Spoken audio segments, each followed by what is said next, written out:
Pergi kualah hendak berkelah, jangan lupa membawa talam. Kalam dibuka dengan bismillah, kata dibuka dengan salam. Assalamualaikum warahmatullahi wabarakatuh. Perkenalkan, nama saya Nuri Rahmadani dengan NIM 2403111763. Sebelumnya, saksikan video kami pada saat mencari buku untuk dijadikan materi di perpustakaan wilayah.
Hikayat dan dongeng. Hikayat merupakan salah satu jenis cerita rakyat yang berisikan tentang cerita maupun kisah. Dalam hikayat, biasanya itu selalu menggambarkan penyajian unsur penceritaan yang selalu menonjolkan suatu kemustahilan dan kesaktian dari setiap tokoh-tokohnya. Makna lain mengenai hikayat itu adalah yang mengacu pada jenis ragam prosa tertentu, yang dimana cerita rekaan dalam sastra Melayu lama yang selalu mengisahkan tentang kehidupan raja dan kaum bangsawan di dalam istana juga beserta keluarga-keluarganya. Selanjutnya yaitu ciri-ciri dari hikayat. Yang pertama, dalam cerita hikayat, bahasa yang digunakan adalah bahasa Melayu lama. Yang kedua, kemustahilan. Penceritaan karya sastra hikayat biasanya mengandung suatu kemustahilan. Kemustahilan ini diartikan sebagai suatu yang tidak nalar dan juga tidak logis. Kemustahilan di sini itu baik dari segi penceritaan maupun kebahasaannya. Yang ketiga ada kesaktian. Di dalam sebuah cerita hikayat selalu terdapat tokoh, begitu pula dengan cerita hikayatnya. Tokoh dalam cerita hikayat digambarkan sebagai sosok yang sakti, di mana di dalam cerita hikayat tersebut terdapat tokoh utama yang dapat menghilang. Maka dikatakan dari ciri-ciri hikayat itu adalah kesaktian. Kemudian ada istana sentris, di mana cerita hikayat itu digambarkan dengan latar kerajaan, dibuktikan dengan adanya latar tempat, waktu, dan juga suasana. Yang kelima ada anonim. Anonim itu berarti tidak diketahui pasti siapa pengarang cerita hikayat tersebut. Selanjutnya nilai-nilai dalam hikayat. Terdapat 4 nilai di dalam hikayat. Yang pertama ada nilai moral, yang kedua nilai agama, yang ketiga nilai sosial, yang keempat nilai budaya. Yang pertama nilai moral. Nilai moral itu merupakan nilai yang berkaitan dengan akhlak ataupun sikap baik dan buruk manusia dalam suatu hikayat. Yang kedua nilai agama. Nilai agama merupakan nilai yang berkaitan dengan kepercayaan tokoh dan keberadaan Tuhannya. Yang ketiga ada nilai sosial, di mana nilai sosial itu merupakan nilai yang berkaitan dengan relasi antar manusia satu dengan manusia yang lainnya. Yang keempat, ada nilai budaya, yang dimana nilai budaya merupakan nilai yang berkaitan dengan adat istiadat atau kebiasaan di suatu wilayah tertentu. Oke, baik, selanjutnya jenis-jenis dari hikayat. Yang pertama ada hikayat biografi, yang dimana hikayat biografi berfokus pada cerita tentang kehidupan seorang tokoh. Yang kedua ada hikayat sejarah. Hikayat sejarah umumnya bercerita tentang tokoh ataupun kejadian yang bersejarah. Yang ketiga ada hikayat peristiwa. Hikayat peristiwa menceritakan tentang sebuah peristiwa besar yang pernah terjadi dengan penggambaran yang didramatisasi dengan keajaiban-keajaiban mukjizat. Yang keempat ada hikayat agama. Hikayat agama bisa menceritakan tentang seorang tokoh agama peristiwa keagamaan, ataupun nilai-nilai hidup yang diajarkan dalam suatu agama. Yang terakhir ada hikayat romansa. Seperti namanya, hikayat ini menceritakan pada kisah yang dikaitkan terutama tentang romansa percintaan. Fungsi dari kita membaca suatu karya sastra termasuk hikayat, yaitu memiliki 4 fungsi. Yang pertama, untuk menumbuhkan jiwa kepahlawanan. Yang kedua, untuk mendidik. Yang ketiga, untuk hiburan atau hanya sekedar untuk menyenangkan hati. Yang keempat, untuk mengabadikan segala kejadian yang dialami oleh para raja pada saat itu. Macam-macam dari hikayat, terdapat beberapa hikayat. Yang pertama, hikayat Iskandar Zulkarnain. Yang kedua, hikayat Hang Tuah. Yang ketiga, hikayat Majapahit.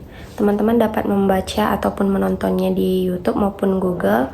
Tapi di sini saya akan menampilkan sebuah cuplikan mengenai video Hang Tuah. Di suatu hari, di negeri jauh yang bernama Kerajaan Bintan, di sebuah rumah sederhana yang berdiri di pinggiran sungai Duyung, hiduplah seorang anak yang bernama Hang Tuah, putra dari Hang Mahmud dan ibunya bernama Dang Merduati. Pada suatu malam, Hang Mahmud bermimpi bulan turun dari langit. Cahayanya penuh di atas kepala Hang Tuah. Kemudian Hang Mahmud terbangun dan mengangkat dan memeluk Hang Tuah. Suatu ketika, Hang Tuah dan keempat sahabatnya berhasil mengalahkan 4 perompak yang menyerang Tuan Bendahara.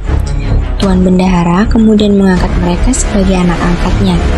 Tuan Bendahara kemudian melaporkan tentang kehebatan mereka kepada Baginda Raja Shah Alam. Baginda Raja pun ikut merasakan kagum dan juga mengangkat mereka sebagai penjaga di istana. Saat mereka berada di istana, mereka sangat disayangi oleh Sultan. Ketika Raja Malaka yang ditemani prajurit terbaiknya, Hang Tuah dan sahabatnya pergi ke Majapahit untuk mengamar anak Raja Majapahit, yaitu Raden Galuh.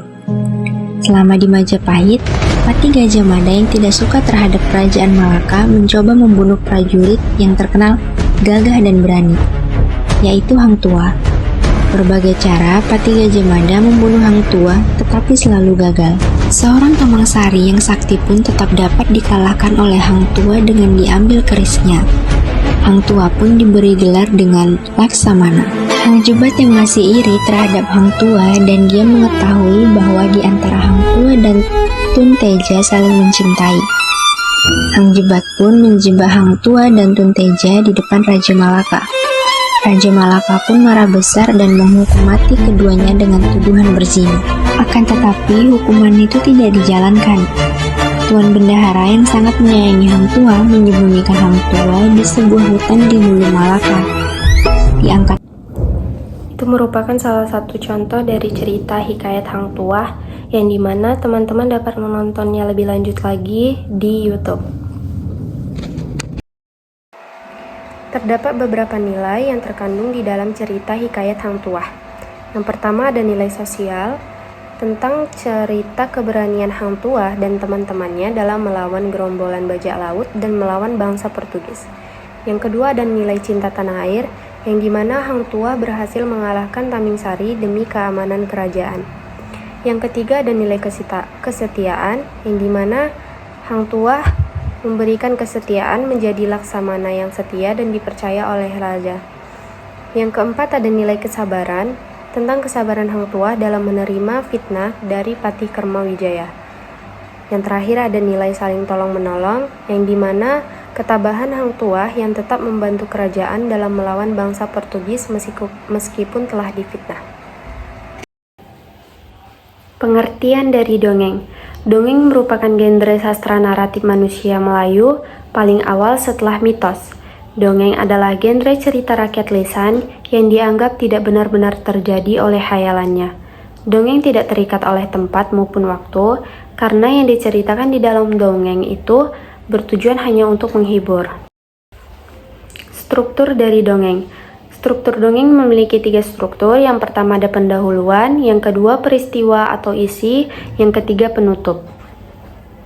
Dari pendahuluan merupakan kalimat pengantar untuk memulai sebuah dongeng.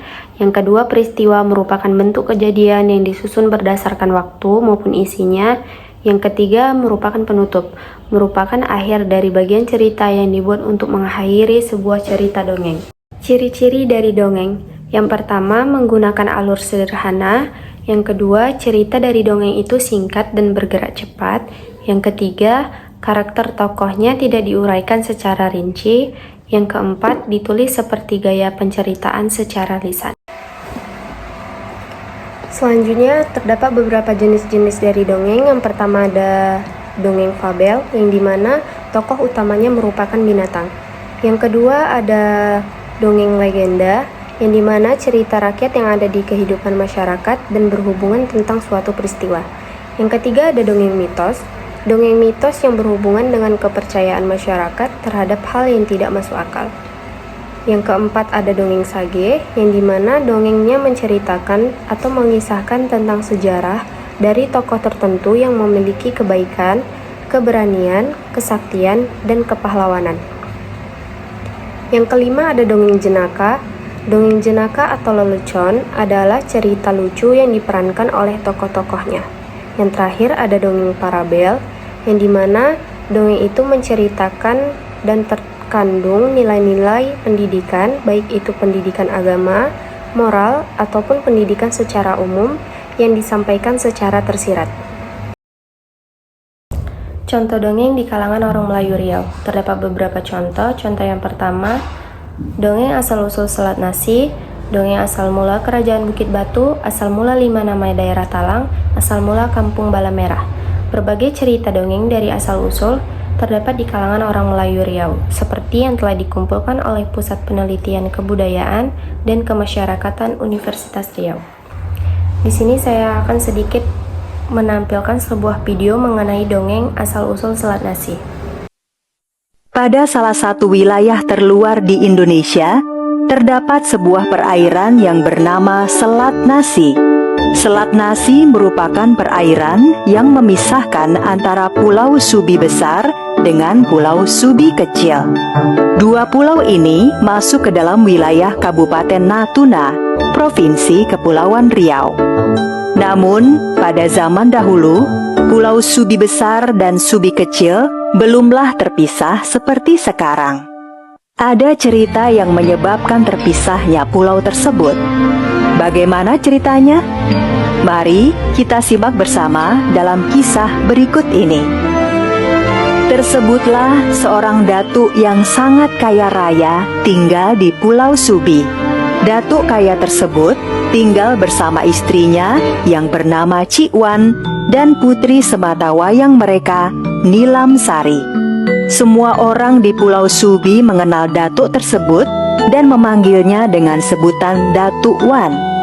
Nilam Sari yang sudah tumbuh menjadi gadis dewasa dikenal tidak hanya rupawan, tetapi juga memiliki budi pekerti yang sangat luhur. Cerita mengenai Nilam Sari yang cantik jelita serta berbudi luhur pun sampai hingga Kesultanan Palembang. Mendengar berita tentang Nilam Sari, Permaisuri memanggil Pangeran Demang Ajijaya, sang putra mahkota. Anakku, putra mahkota Demang Ajijaya, kamu sudah dewasa sekarang. Kamu telah mencari ilmu hingga ke pelosok Nusantara. Aku sudah berbicara dengan ayahmu. Sebenarnya, kamu sudah cukup memenuhi syarat untuk menduduki tahta kesultanan. Hanya saja... Nah, itulah sedikit video mengenai dongeng asal-usul Selat Nasi. Teman-teman, jika ingin menontonnya lebih lanjut lagi, dapat menontonnya di YouTube maupun di Google. Cukup sekian hasil dari presentasi saya. Jika ada kesalahan ataupun kekurangan saya mohon maaf. Saya akhiri dengan sebuah pantun, petik mangga di depan kosan, cuci dulu supaya bersih. Sepertinya sudah pada bosan. Jadi cukup sekian dan terima kasih. Wassalamualaikum warahmatullahi wabarakatuh.